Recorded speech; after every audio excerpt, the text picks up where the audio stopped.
they mean for your nonprofit. Thank you, Greg. Over to you. Thank you, Fiona, and hello everybody, and welcome for joining. Just to let you know, I'm looking straight down the line at a camera, but I've got all the videos on my screen over here. So if I'm looking that way a little bit, it's only because I'm looking at the video or the chat. So just letting you know that will be happening. So thank you for joining today. Thank you for taking the time. As Fiona said, I am the CRM and Managed Services Practice Manager at Blackbaud Pacific. I'm also the board chair at Spana Australia, which is an international agency looking out for working animals across the world. So I do come at this from a few different angles, as well as my previous experience at Plan International. A little bit about me. I like animals, you figured. Trying to learn a little bit about bonsai, and I'm not sure if you can kind of see, I got a bit of a black eye here. No, it's not my daughter that whacked me, but I was at training the other day, and I failed to move my head as a punch was coming through. So that's the consequence of doing martial arts from time to time. It is a contact sport after all. So Digital Maturity Survey 2022. We try and do some surveys on an annual basis, and this year it's Digital Maturity. And there's some interesting flow-ons from COVID and some surveys that we've done recently, which we'll touch on as we go through the presentation. But just starting with the focus on this survey, who did we really look at and speak to? So we basically try to get a broad representation of our industry when we're looking at doing this survey. So you can see we're getting a reasonably broad representation across all levels within the organisation. We get broad representation from different size organisations with different number of people and volunteers, or employees and volunteers. And of course, we try to get across all sectors within our segment, within our market, within our space environment. But you can see that not-for-profits have a very high presence in Australia, but we do get everyone across there as well. So what does digital maturity mean, and what does digital transformation mean? So it means different things to different people, and these are some of the quotes that we received from the survey. So I won't read them word for word, but you can see them here, and we're talking about new income streams through innovation. So this one's heavily focused on innovation and technology and digital platforms. This one is about bringing systems and operations together so that people can focus on fundraising rather than fighting with their systems. So this is very much a focus on operationalizing and making things easier. And this one's a little more strategic, bringing both together using innovation and existing technologies, because we all have email, we all do EDMs, we all are floating around on social media as well, to maximize the outcomes for donors, beneficiaries, and the organisation. So, and I think really being truly data driven is the foundation of your digital strategy. So without data, and we talk about that a little bit later on, you can't necessarily have an effective digital strategy. So it does mean different things to different people. And so from the perspective of everybody here on the call today, we want to see a little bit what digital strategy means to you in the context. Do you have one? How clear is it? How different is it since the pandemic? How realistic is it? So the poll is now on your screen. Take a few minutes to answer those questions, and we'll have a look at the results after that. And I'll just go on mute for a moment whilst you're all answering those questions.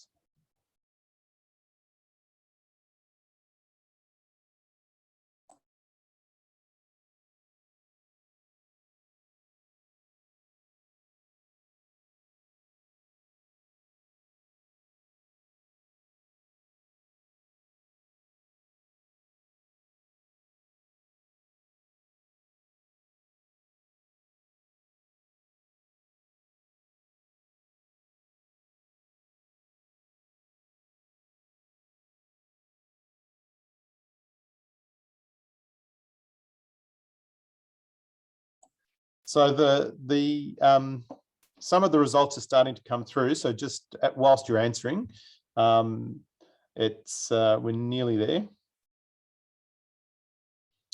Some interesting numbers coming through here as I look at the chat. I think So just another little bit. 3 and one more.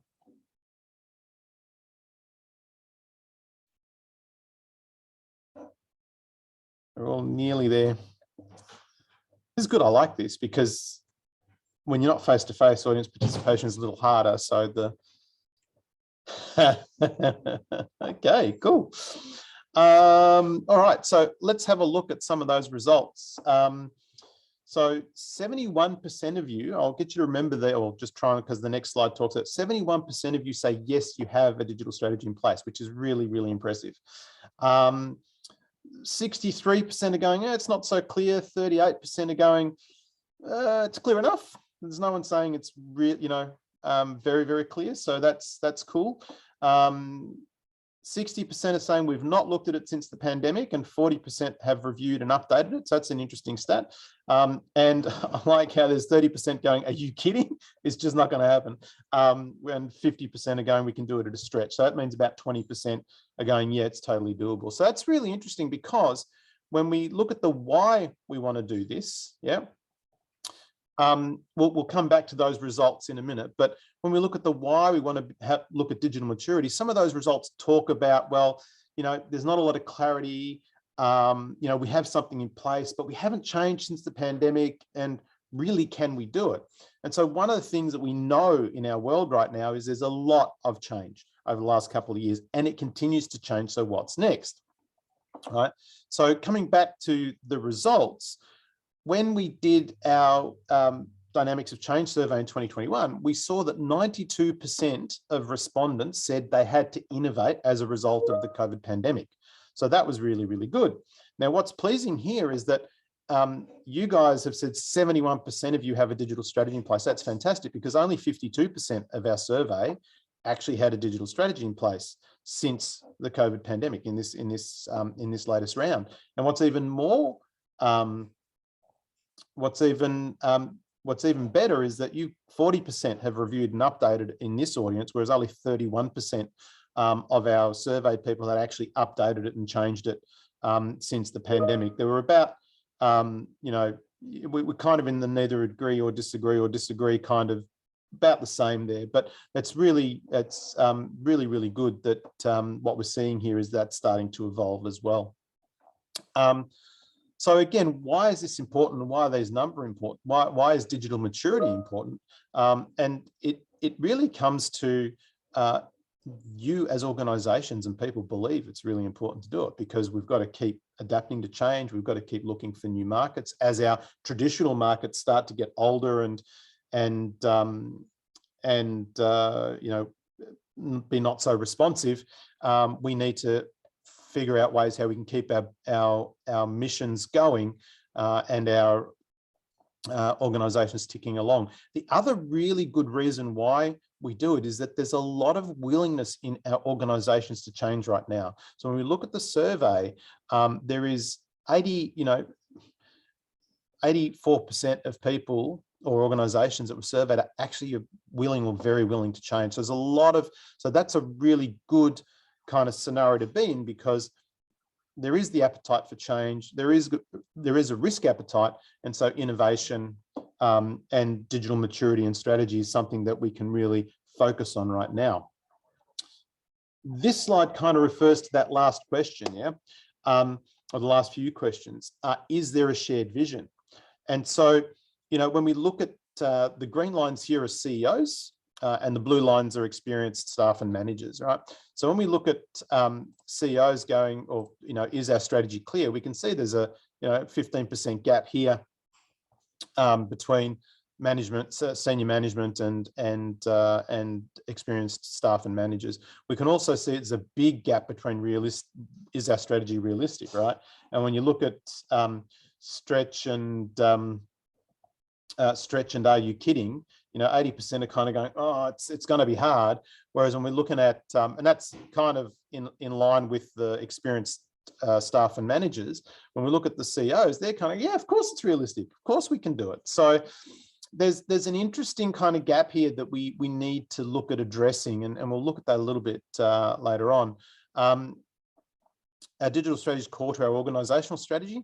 So we see that our experienced managers and our CEOs also have a bit of a disconnect here. So whilst they're saying it's really, really clear, they're also saying, well, it's not quite as important to our overall organizational strategy. So there's a few disconnects here that we need to address. When we look at where our survey kind of said people were at, the average score was about 46 out of 100. So we're basically saying that, you know, people rate themselves that we're kind of adopters. So if you're familiar with the product lifecycle curve, you know, we've got a lot, you know, we've got a good bunch of people that are saying, hey, we feel, or we've got 46% of people saying we feel we're in this kind of range. But you can see we've still got a lot of rookies and a lot of organizations that are kind of going, oh, we really don't know what to do, or we're not there, or we don't have the resources, or all the various reasons. And we'll look at those a little bit later. And we've got a small group who are going, yep, we know we're up there, we're doing really, really well. So, you know, there's a lot of opportunity for improvement, and that sort of comes back to the why. So we've got the why, and I might just pause there for a minute to see if there's any questions coming through, but we can look at those towards the end. But just take a moment. If you've got any questions about the why, please feel free to put them in the chat. So the next question is, how do we get to this digital nirvana? And so, you know, I remember seeing an ad for a travel agency where there's a guy going, you know, you've got to have a vision. He's doing this really kind of presentation that's a bit ho-hum and people are drifting off. I'm hoping we're not doing that today, but it reminded me, because you do have to start with a vision, right? So you've got to have a vision of where do we want to be, right? What is digital going to do for us? You know, is digital going to replace everything we do? I would suggest probably not, unless you maybe are a startup. But you know, does digital maturity strengthen our position? Are we going into new markets? What do we look like in 5 years as a digital organization? So that vision is really, really important to have as your starting point. And it's got to be an organization-wide vision. So we looked at the stats where there's a few disconnects there. And so the disconnects, we've got to try and work to make sure that across the organization, we're connected on that vision and what that strategy looks like and how realistic it is and where that's going to take us. Mentioned data earlier. You have to have a good handle on your data, right? How do you know if a TikTok video is effective, right? Is it just through how many people watch it? Is there a conversion ask in there? Are we just looking at branding? Does your brand recognition go up as a result of it? What data are we using? What are we actually looking at when we're going through and doing stuff? You know, are we actually marketing to the right segment of our database as we're looking, you know, through this? So data is critical to your digital maturity. And so bringing all that together, how do we actually go about doing this? So our first component is really around strategic thinking. So taking that vision, okay, and not just being tunnel visioned through that. Sorry about that, didn't mean to do that. Not just being tunnel visioned, but thinking strategically around what might change on our journey to that vision. What's plan A, what's plan B, what's plan C, what's plan D? So from a strategic perspective, we need to have that foresight to think about what might get in our way and what might we need to pivot on. An inquisitive mind.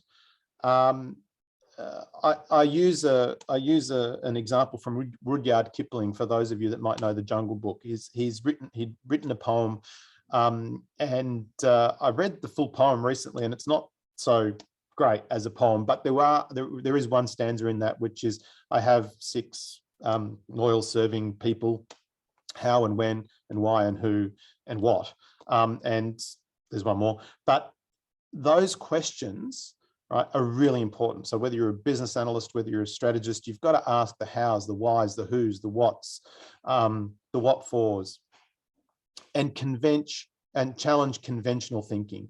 So conventional thinking can keep us in a particular rut. It can also feel very, very safe. But if we're going to get to the next level of strategic innovation, we do need to be able to challenge that thinking.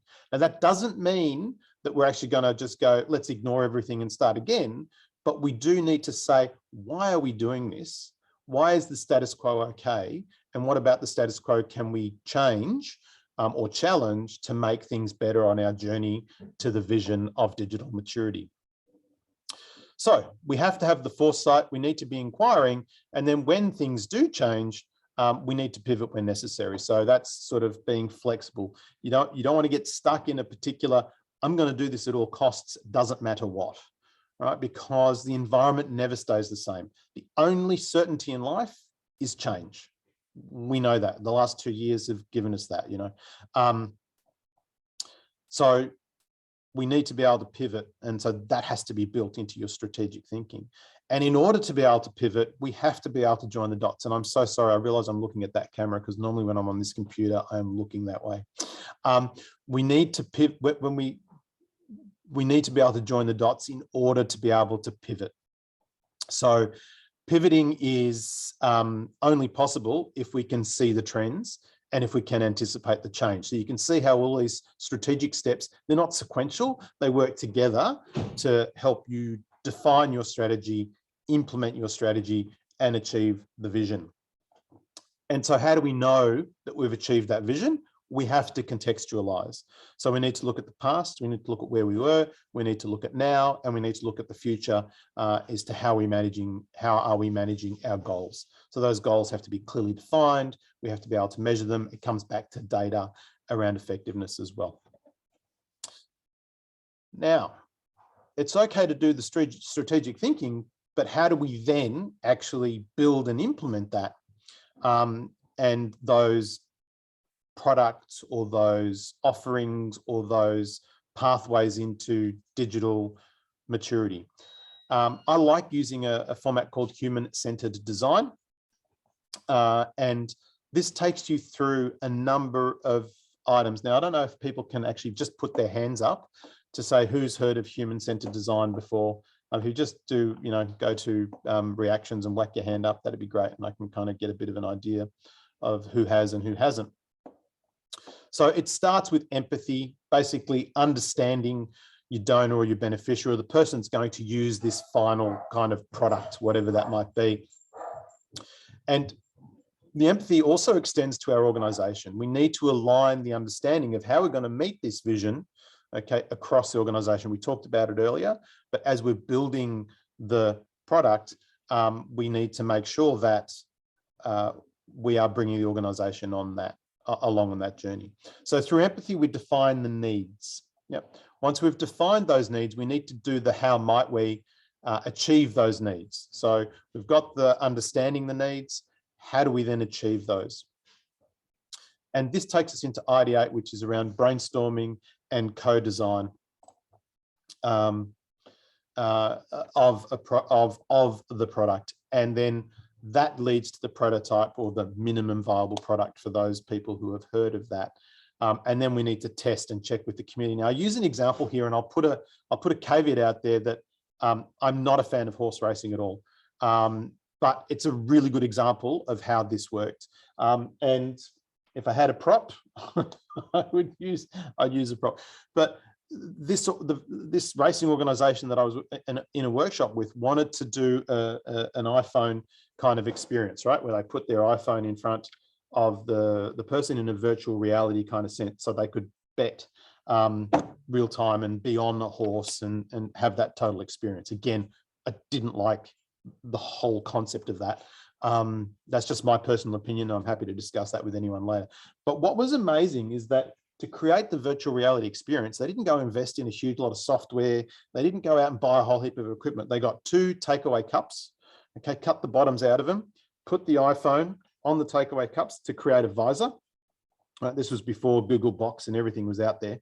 And they just went to their racing channel and picked up a race, and then they cut out what the buttons would have been. So, you know, I was sitting there in this world and I could see the buttons on either side, you know, and I had this glove or whatever, how I could interact, and I could choose, you know, increase my bet or change my bet. And you could do all this whilst the race was going on.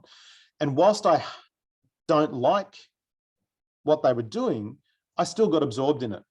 And that's, you know, a basic prototype can be as simple as that. That's just an idea around human-centered design. That was testing with the community. And I still hate it and I would never subscribe to it, but they got me in. So we then have to invest and operationalize. on that. So you've actually got to make sure that the CEO and the finance and everything is coming together to make that happen. And then monitor, measure and adjust as you go. And we talked about that in the strategic thinking, about sort of joining the dots and making sure you're measuring and looking at the past, present and future. So what's stopping us? Just very, very quickly, again, there's gaps around what's stopping us between CEOs and management. And I think the one that's really interesting here is that when we look at a lack of digital leadership, we can see that our experienced managers are going, yeah, we've got a lack of digital leadership. Our CEOs are going, no, we don't have a lack of digital leadership. We're good. And then when you look at lack of digital skills, the CEOs are going, yeah, we've got a bit of a problem there. And experienced managers are going, no, we're pretty good on that. So you can see there's some pretty significant disconnects that need to be addressed before we can effectively roll out our strategies, right? We need to build a business case, which is evidence-based. Data needs to be key, and we need to leverage human-centered design to kind of actually get on that road. And we'll be talking about business cases in the next session, which we'll come to in a moment. But just to sum up, digital maturity is important, coherent and collaborative strategy, donor beneficiary is the heart of everything we do. We ideate and we test, we invest and operationalize, and we prove the case. Where to begin is a question for you, but I would look at retention in an environment where cost of living is going up. How do you make it so it's a no-brainer so your donors stay with you? And try and keep it simple.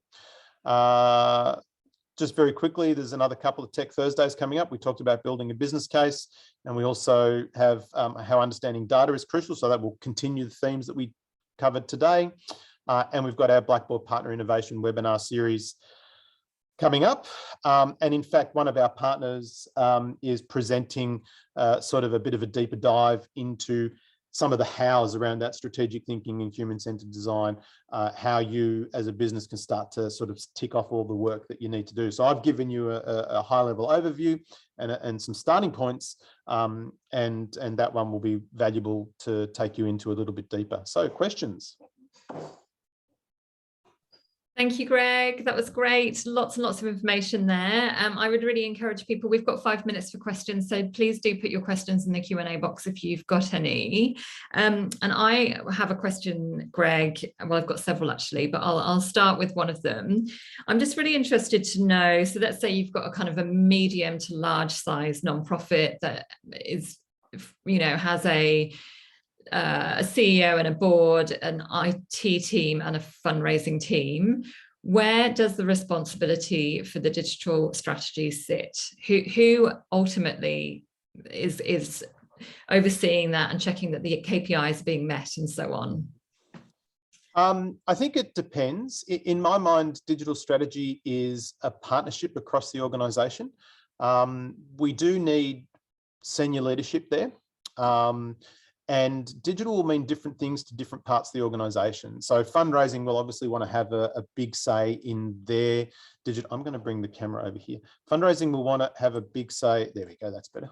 Fundraising will want to have a fairly big say in how their digital strategy rolls out from an engagement perspective, and how we engage with donors, etc. But then the programs team or the services delivery team are going to want to have a digital strategy that sort of meets the needs of the beneficiaries of the organization. So whether it's issuing grants or whether it's, you know, getting funds out to in country or whatever the delivery is, how do we leverage a digital strategy to do that? So it's not isolated or the responsibility of one unit. There has to be strategic leadership. So I would suggest the senior management team within the organization is that strategic leadership, obviously with the CEO and the board at the top of that level. But then in my mind, and where I've seen it work best, is when there is that partnership and collaboration throughout the organization, and each subject matter expert feeding into it. But you've got to have the governance because there's limited funds, priorities have to be agreed, and not everybody's going to get everything they want. And so I think if we can make incremental changes across each area, and this is why measuring and monitoring is really important, because if we're investing scarce resources, we want to make sure we're getting the best ROI. So we need to have a look at how that works, both from the fundraising perspective as well as the delivery perspective. Fantastic, thank you. Another question here, what kind of key pandemic related updates would you recommend that orgs make to their digital strategy? Wow, okay, so I will recommend that people have a read of the Dynamics of Change report that we issued last year. I think we can probably share that link as part of the handouts. Different people have done different things. Obviously, remote technology is definitely one thing that's helped facilitate, like exactly what we're doing today. The switch to remote technology was phenomenal in 2020-21. I've been a remote worker since 2016, so for me it was kind of like business as usual. But just being able to effectively communicate with people through digital channels is a really good start. I think a number of organisations went to online events. In fact, one of the people that we surveyed, so therefore their major donor events, etc., moved fully to online, and their decision at that point was to keep it fully online because they were getting good results out of that as well. Another organisation actually were able to extend their major donor engagement through digital because they were in a remote community. And so initially, traveling 300-400 kilometers to go and make a visit is a really big commitment. When they were able to then deploy the digital technologies to have these sorts of face-to-face conversations, they were actually able to have more outreach. People in healthcare and delivery in healthcare were using, again, these technologies to do mental health checks and etc. as we were going through. So it's kind of there's some ideas. There's quite a few more in deep and detailed conversations with people in our previous survey. So I hope there's some starting points for people, but certainly have a read of that survey. That's great. Thank you, Greg. And everyone, we can include some links to some of the surveys that Greg is referring to in the post-webinar comms. So we will include some of that. Now, Greg, we've got to 1 o'clock. And so we will wrap up now, but thank you so much. Could I just ask you, Greg, to just quickly put that slide back on that's got the dates of the next 2 Tech Thursdays? Yep. So we've got 2 more. We're running a series of 3 Tech Thursdays with Blackbaud, and these are the next 2. So June the 16th. We'd love to see you there so we can keep having this discussion, and you can really talk about how you can get buy-in for digital investment at your organization, which I know is not always an easy thing to do in nonprofits. And then obviously the all-important subject of data, which is a big player in all of our lives, I'm sure. So Greg, thank you so much for today. There was heaps of wisdom there. Really appreciate it. And thank you everyone for being here. Some lovely comments coming through, Greg. Really appreciate you all being here. Have a good afternoon, everyone. And hopefully we will see you on June the 16th. Thank you. Take care. Bye. Thanks, Bye. everyone. Bye.